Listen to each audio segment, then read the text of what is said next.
할렐루야. 오늘도 주일 예배에 나오신 성도 여러분 모두를 주님의 이름으로 환영하고 축복합니다. 우리 양옆에 있는 분들에게 이렇게 인사하기 원합니다. 설 명절 은혜로운 명절 되시길 소망합니다. 사랑합니다. 축복합니다. 네, 인사하도록 하겠습니다. 설 명절 은혜로운 명절 되시길 주님의 이름으로 환영하고 축복합니다. 저는 이제 청년부에서 계속해서 설교를 말씀을 전하고 있는데요. 2월 한 달간 주제는 소통이란 주제로 말씀을 전하고 있습니다. 이제 소통이란 주제로 말씀을 전하다 보니까 이제 세상 사람들은 이 기독교에서 말하는 소통은 무엇일까? 어떻게 하면 우리는 소통을 잘할 수 있고 이 소통의 비결이 무엇일까라고 계속해서 궁금했었는데요. 그래서 이제 서점에 많은 책들을 사서 이 소통에 관련한 책을 읽어 보았습니다. 여기 이제 소통의 비법, 스킬, 이 베스트셀러에서 나온 이 공통된 내용은 이것인데요. 무엇을 말하느냐가 중요한 것이 아니라 어떻게 말하느냐가 중요하다고 말합니다. 그리고 베스트셀러 중 책 중 하나인 이 비폭력 대화, 그리고 사람을 얻는 지혜라는 책에서는 경청을 강조하고 있는데요. 소통을 잘하는 사람의 특징은 말을 잘하는 사람이 아니라 어떤 사람일까요? 끝까지 잘 들어주는 사람이 소통을 잘하는 사람이라고 이 베스트셀러 책에서는 말하고 있습니다. 또 다른 비법이 있는데요. 바로 공감을 해야 된다고 합니다. 공감은 마음을 여는 열쇠라고 공감의 언어라는 책에서 말하고 있는데요. 사람은 논리보다 내가 공감받고 있구나, 내가 저 사람한테 받고 있구나라고 느끼게 되면 그 사람의 마음을 연다고 합니다. 사랑하는 성도 여러분, 그러면 여러분들에게 묻습니다. 왜 이런 책들이 베스트셀러가 되었을까요? 사람들은 소통에 목말라 있기 때문입니다. 이러한 책이 잘 팔린 것은 우리가 소통되고 있지 않다는 증거일 수도 있습니다. 왜 같은 언어를 사용하고 우리는 모든 사람들과 소통할 수 있는데 왜 우리는 소통되지 못할까요? 사람들과 만나고 소통하고 싶다고 해도 왜 우리의 뜻대로 온전히 우리가 말하고자 하는 바를 온전히 전달하고 그 사람이 말하고자 하는 바를 우리는 온전히 이해되지 못하고 있는 것일까요? 우리가 사람들과 소통하려고 하는데 2029년에 어떠한 일이 일어났나요? 코로나19 때문에 모든 것이 막혀버리게 되었죠. 어떻게 되었을까요? 만남을 강제적으로 금지당했죠. 모든 모임을 금지당했습니다. 우리나라는 어떻게 되었나요? 국가적인 차원에서 무엇을 시행했을까요? 사회적 거리두기를 시행했습니다. 저도 이 설교 준비를 하면서 이 거리두기라는 제목을 가지고 했다 보니까 그 당시 거리두기는 어떻게 했었지 한번 찾아보니까 생각보다 많은 것들이 우리 사회 속에서 금지당했더라고요. 1단계서부터 4단계까지 이 사회적 거리두기가 있었던 것을 다들 기억하시나요? 가장 극심한 단계인 이 4단계 때 어디까지만 허용됐는지 혹시 기억이 나실까요? 오후 6시 이후부터는 단 2인까지만 모임을 할 수 있었습니다. 그리고 집합 금지, 행사 금지, 그리고 오프라인 예배 또한 금지당했었죠. 사람과 사람 사이의 거리두기 때문에 소통이 되지 않았던 이 관계 속에서 더 단절된 삶은 우리를 살아왔던 것을 기억납니다. 사랑하는 성도 여러분, 코로나 확산 방지를 위해 이러한 사회 거리두기를 우리는 오랜 기간 동안 해왔습니다. 오늘 본문에서도 거리두기를 한 사람이 나오는데요. 바로 누구인가요? 나병 환자죠. 이 나병 환자에 대해 오늘 나누기 원합니다. 오늘 본문은 이렇게 시작하는데요. 우리 다 함께 8장 1절의 말씀을 한 목소리를 읽도록 하겠습니다. 함께 읽겠습니다. 예수께서 산에서 내려오시니 수많은 무리가 따르니라. 아멘. 예수님이 산에서 내려오셨습니다. 그렇다면 왜 예수님은 산에서 내려오셨을까요? 이것을 알려면 우리는 마태복음 5장에서부터 7장까지의 말씀이 무엇인지 알아야 하는데요. 무엇인가요? 바로 산상수훈이죠. 예수님의 가장 대표적인 설교이죠. 산 위에서 예수님은 하나님 나라에 대해 제자들에게, 사람들에게 가르쳤습니다. 그리고 오늘 본문에서는 이제 그 산에서 내려오셨다고 말씀하는데요. 그렇다면 여러분들에게 묻습니다. 왜 내려오셨나요? 그 내려오신 목적은 왜 산에서 다윗에게 산 위의 삶과 산 아래의 삶을 대조시키셨을까요? 5장에서 7장까지는 산 위에서의 그 말씀 사역이 있었죠. 이제는 8장부터는 어떠한 것을 보여주기 위함인가요? 내가 말로만 하는 것이 아니라 삶으로서 내가 어떻게 하나님의 나라를 보여주고 말씀으로 살아내는지를 보여주겠다. 나는 말만 잘하는 사람이 아니라 하나님의 말씀대로 살아내는 메시아임을 보여주겠다. 이러한 선포가 있었던 것입니다. 제자들은 산 위에서 천국을 귀로만 들었습니다. 그리고 예수님은 이제 하나님 나라를 눈으로 볼 수 있도록 친히 산에서 내려오신 것입니다. 사랑하는 성도 여러분, 그렇다면 산에서 내려올 때 누가 따라 내려왔나요? 많은 무리들이 따라 내려왔다고 합니다. 많은 제자들, 말씀을 듣고 감동받은 사람들을 의미하기도 합니다. 하지만 여기에는 또 다른 의미가, 또 다른 사람들이 있었는데요. 바로 그저 궁중심리에 휩싸여서 따라온 자들, 호기심으로 구경하는 자들도 있었습니다. 그리고 그 수많은 무리에서 오늘 한 사람이 나오는데요. 바로 나병 환자가 예수님 앞에 나오게 됩니다. 오늘 본문은 이 나병 환자를 단 한 단어로만 설명하는데요. 어떤 단어인가요? 그저 나병 환자로만 설명합니다. 이 사람의 이름도 있었을 것입니다. 나이, 학벌, 재력, 어떠한 환경 속에서 살았는지 수많은 스토리가 있었을 것이죠. 하지만 이 사람이 나병 환자가 되고 나니 어떻게 되었나요? 그의 과거, 현재, 미래의 삶은 더 이상 가치가 없게 되었습니다. 나병, 이 문둥병이라는 원어는 히브리어로 찰아트라는 단어인데요.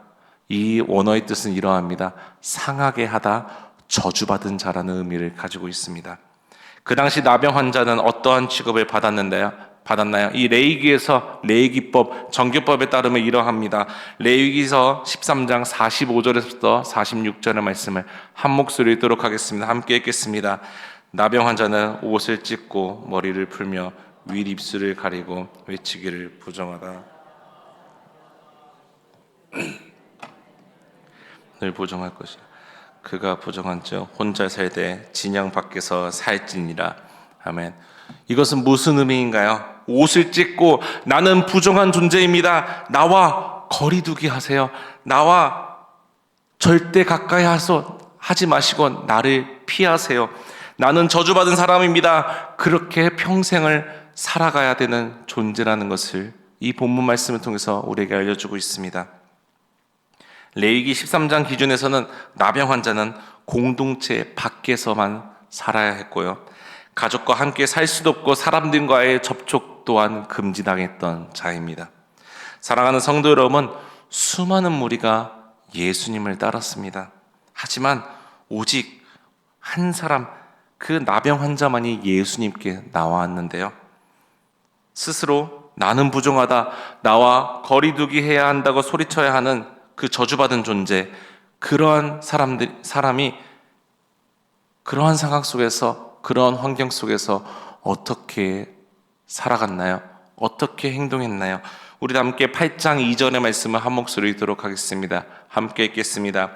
한 나병 환자가 나와 절하며 이르되 주여 원하시면 저를 깨끗하게 하실 수 있나이다 하거늘. 이러한 상황 속에서 나병 환자가 예수님께 나온 것은 절대 쉬운 결정이 아니었을 것입니다. 이 결정에는 이러한 고백이 숨겨져 있습니다. 들어있던 것이죠. 내가 짓밟히더라도, 내가 다른 사람과 접촉해서 내가 돌 맞아 죽더라도 나는 오늘 예수님께 나아가겠습니다. 나는 예수님이 필요합니다. 내가 죽어서라도 나는 꼭 예수님 앞에 나아가야 될 것 같습니다. 이러한 고백이 담겨져 있던 것이죠. 나병 환자에는 이러한 간절함이 있었습니다. 그러면 여러분들에게 묻습니다. 이 나병 환자의 그 간절함은 어디서 왔을까요? 바로 신앙, 믿음에서 오는 것이죠. 이 사람은 산상수훈을 통해서 신앙이 생겼던 것입니다. 예수님의 말씀을 들음으로써 구원의 감격이 생기면서 믿음이 생기게 된 것이죠. 그렇기 때문에 예수님께 나올 수 있었습니다. 이것을 우리는 어느 구절을 통해서 알 수 있는가요? 2절은 이렇게 말씀하죠. 한 나병 환자가 나와 절하며. 이 절하며는 단순한 그 절을 의미하는 것이 아닙니다. 헬라어 원어로 하면 스키네오라는 단어의 뜻을 가지고 있는데요.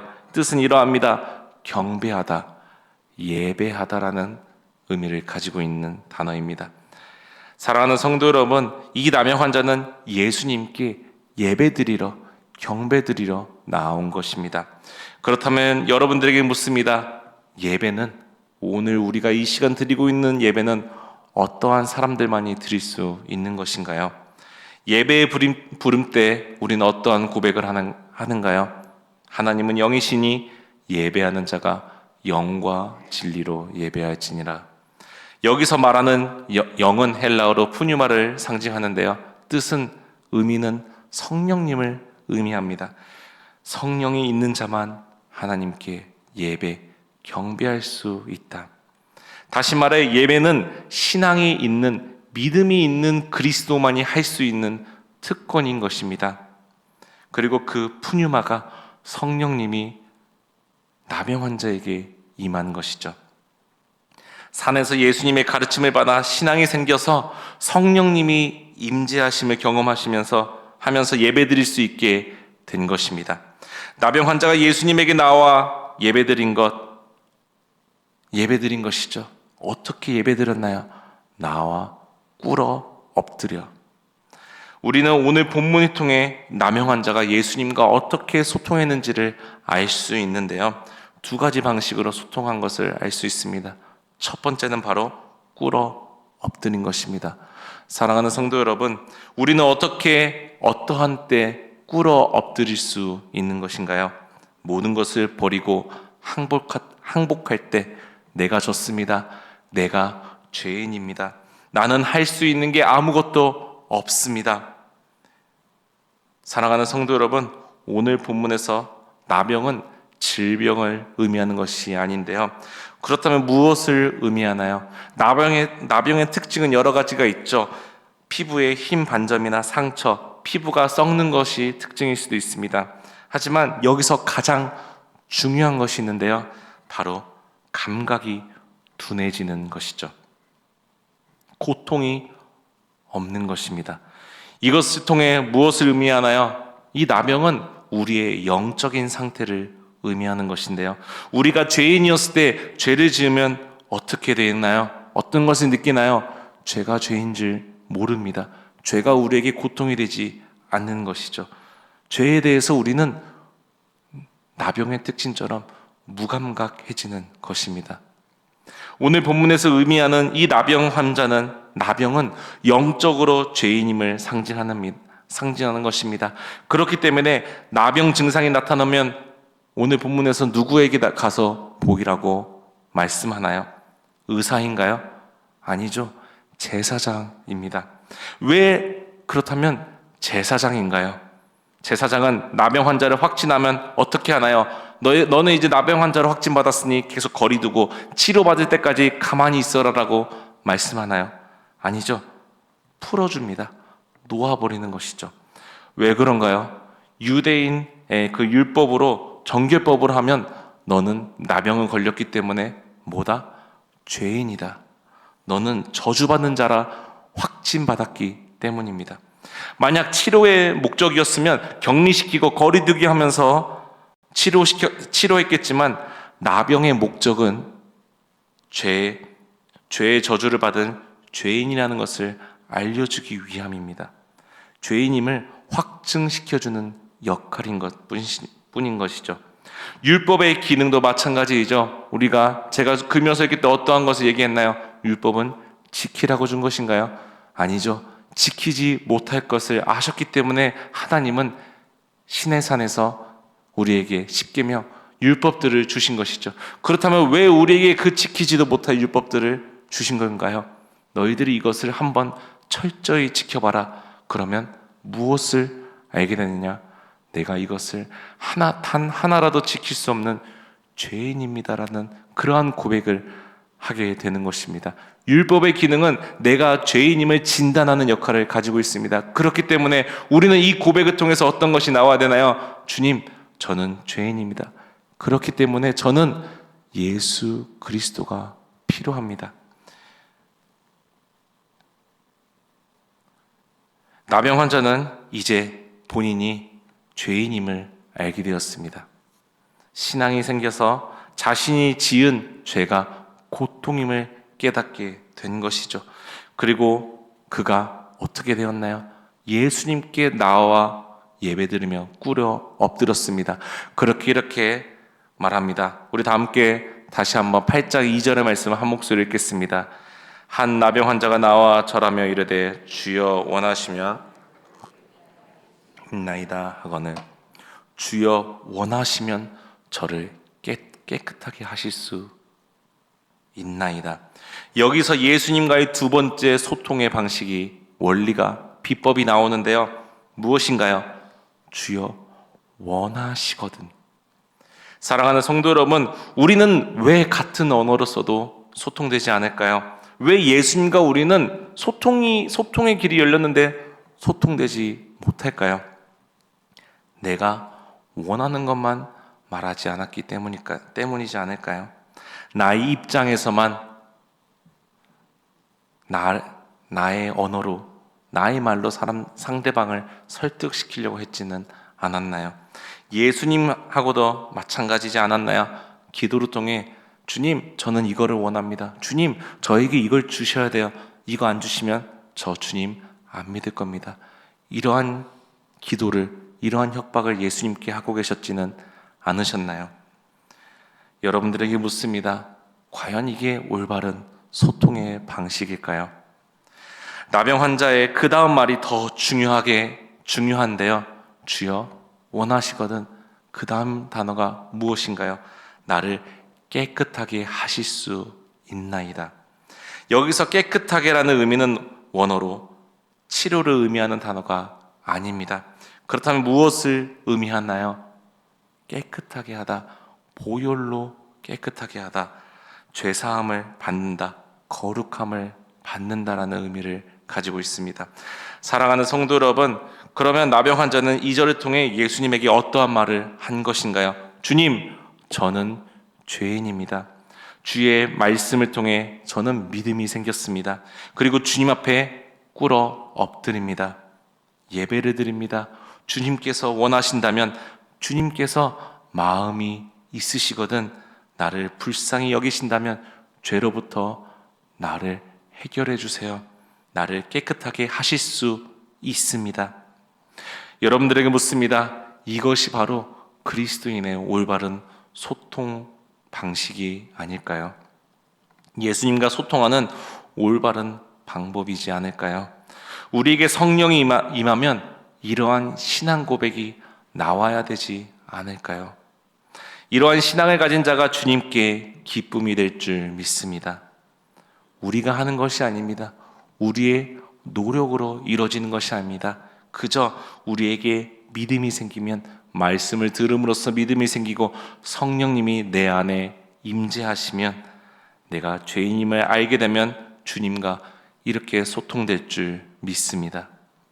사랑하는 성도 여러분, 우리에게 가장 중요한 것은 무엇인가요? 말씀을 통해 내가 날마다 나병 환자임을 확진받게 받는 것입니다. 죄인임을 늘 날마다 말씀 앞에 발견해야 될 줄 믿습니다. 날마다 죄인임을 확증받아야 합니다. 그리고 주님께 엎드려 예배 드려야 하는 것이죠. 그러면 주님이 어떻게 하시나요? 그럼 우리를 보고 어떻게 하실까요? 우리 다 함께 3절의 말씀을 한 목소리로 읽도록 하겠습니다. 함께 읽겠습니다. 예수께서 손을 내밀어 그에게 대시며 이르시되 내가 원하노나 깨끗함을 받으라 하시니 즉시 그의 나병이 깨끗하여 진지라. 아멘. 예수께서 손을 내밀어 그 당시 정죄법으로는 나병 환자와 접촉만 하면 그 사람은 부정해지는 존재가 됩니다. 그런데 왜 예수님은 손을 대셨을까요? 말로도 충분히 말로써 능력을 발휘하여 그 나병 환자를 날 수 있으신 분이 예수 그리스도이십니다. 하지만 왜 예수님은 굳이 손을 대셨을까요? 여기에는 이러한 말이 내재되어 있는데요. 내가 너를 만짐으로써 너의 부정함이 나에게 전가되었다. 내가 너의 죄를 대신 짊어지겠다. 그리고 곧 해결시켜 주겠다. 어디에서? 십자가에서 내가 피 흘림으로써 너의 죄의 문제를 해결시켜 주겠다. 사랑하는 성도 여러분, 이러한 예수님만이 그 손을 대시며에 담겨져 있는 말입니다. 그리고 한번 상상해 보시기 바랍니다. 예수님은 나병 환자를 어떻게 만지셨을까요? 그냥 멀리서 약간만 만지셨을까요? 손을 지그시 갖다 대셨을까요? 예수님이라면 아마 온몸으로 그 나병 환자를 확 끌어안으셨을 것입니다. 이것이 우리가 죄에서 자유함을 얻은 방법입니다. 우리가 구원을 얻은 방법인 것이죠. 우리가 예수님과의 불통의 역사가 소통의 역사로 바뀌게 된 계기인 것입니다. 오늘 본문은 우리에게 이러한 메시지를 주는데요. 우리가 바로 나병 환자입니다. 영적으로 무감각해져서 죄가 죄인지 모르고 지었습니다. 하지만 오늘 내가 믿음으로 구원받아 신앙이 생겨서 이제 주님께 예배드립니다. 주님 앞에 엎드려 이렇게 고백합니다. 주님, 원하시거든, 주님의 마음이 있으시거든 나를 죄로부터 깨끗하게 할 수 있습니다. 사랑하는 성도 여러분, 예수님은 이 고백을 통해 우리를 불쌍히 여기사 우리를 온몸으로 감싸 주셨습니다. 영적 나병 환자인 나를 안음으로써 나의 죄가 이제 예수님께 전가되었습니다. 그리고 십자가 보혈로 죄의 문제가 완벽히 해결되었습니다. 이것을 통해 하나님과 우리 사이에 막혀있던 이 불통의 담이 예수 그리스도의 십자가의 보혈로 해결되면서 소통의 역사가 시작된 줄 믿습니다. 세상과 하나님과 거리두기 할 수밖에 없었던 우리에게 예수님의 사랑이 찾아왔습니다. 그 거리두기를 깨트린 사랑이 우리에게 일방적으로 찾아온 것이죠. 그리고 나의 영적 거리두기를 깨트려 주셨습니다. 예수님을 통해 하나님과 사람들과 소통케 하여 주셨습니다. 그 예수님의 십자가의 은혜에 감격하며 살아가길 소망합니다. 오늘도 예수님은 우리와 소통하십니다. 어떻게 해요? 나의 이야기, 나의 그 죄로 인해 신음하고 있는 신음소리를 경청하시면서 공감하시면서 오늘도 우리와 소통하고 계십니다. 그리고 공감하시면서 이렇게 말씀하는 것이죠. 사랑하는 내 딸과 내 아들아, 내가 너희의 소리에 경청한다, 공감한다. 내가 너의 죄의 문제를 해결하기 위해 왔다. 내가 너를 위해 곧 십자가에서 죽을 것이다. 말씀을 통해 내가 영적 나병 환자임을 확진받고 예수님 앞에 꿇어 엎드려 예배드리길 소망합니다. 그리고 이렇게 고백하길 소망합니다. 주님, 원하시거든 나를 깨끗하게 하여 주옵소서. 하실 수 있나이다. 그러한 소통의 방식을 통해서 예수님은 우리에게 그 세상의 어떠한 은혜보다 기쁨을 비교할 수만큼 없는 그 기쁨을 우리에게 주실 것입니다. 우리가 하는 것이 아닙니다. 내 안에 성령님이 계시면 그 푸뉴마 예수 그리스도의 영이 있으면 우리가 하나님께 예배드릴 수 있는 존재가 되는 것입니다. 우리는 나병 환자로서 이 세상에서 살아갈 수 있습니다. 살아가고 있습니다. 예수님이 없으면 우리는 그저 거리두기를 하고 철저히 세상과 사람들과 배제되는 그런 죄인밖에 불과합니다. 하지만 우리 안에 믿음이 있으면, 우리 안에 신앙이 있으면 하나님께 나와 정말 소통의 역사를 경험하게 되는 저와 여러분 모두가 되기를 간절히 소망합니다. 나의 의지로 하는 것이 아니라 내가 능력이 좋아서 내 학벌, 스펙 모든 것이 뛰어나서 예수님과 소통할 수 있는 것이 소통케 된 것이 아닙니다. 예수님이 이 땅에 내려와 나를 확 끌어안음으로써 나를 위해 십자가에서 죄의 문제를 해결해 주셨기에 오늘 우리가 이 예배의 자리에서 하나님과 소통할 수 있게 된 것이고, 나의 동역자들과 나의 가족들과 내가 살아가는 이웃들과 소통하게 된 것을 늘 믿고 하나님께 감사하며 나아가는 저와 여러분 모두가 되기를 주님의 이름으로 간절히 소망합니다.